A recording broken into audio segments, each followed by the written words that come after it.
வெக்காமை அறனறிந்து வெக்கா அறிவுடையார் சேரும் திறனறிந்து ஆங்கே திரு. குறளனும் தெய்வநூல் திருவள்ளுவரெனும் தெய்வப் புலவர். விளக்கம்: அறம் இது என அறிந்து பிறர் பொருளை கவர பேராசை கொள்ளாத உயர்ந்த அறிவுடையாரை செல்வம் தானாகவே சரியான வழியும் காலமும் இடமும் அறிந்து தேடி சென்று ஆங்கே சேரும். இதை ஒரு வார்த்தையில் சுருக்கமாக சொல்ல வேண்டுமானால் செல்வமும் செல்வதும். இதோ அடுத்து வருகின்ற ஒளிப்பதிவில் பேராசையின்மை பற்றி ஒரு காட்சியுடன் காண்பிக்கப்படுகிறது. அதிக ஆசை மனிதனை குருடாக்கும். அரசு வேண்டும், பொருள் வேண்டும், அதிகாரம் வேண்டும்.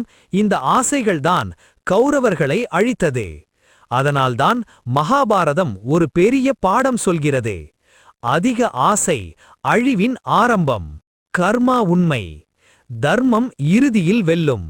மகாபாரதம் முழுவதும் ஒரு முக்கியமான செய்தி மட்டும் உள்ளது. அது தர்மம். பாண்டவர்கள் எவ்வளவு கஷ்டம் அனுபவித்தாலும் இறுதியில் தர்மம் வென்றது. நல்ல மனிதர்களும் சோதனை சந்திப்பார்கள்.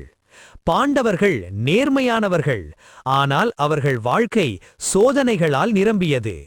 காடு வாழ்க்கை, அவமானம், போர் அனைத்தையும் அவர்கள் அனுபவித்தார்கள். இதன் பொருள், நல்லவர்கள் சோதனை சந்திப்பார்கள், ஆனால் இறுதியில் அவர்கள் வெற்றி பெறுவார்கள்.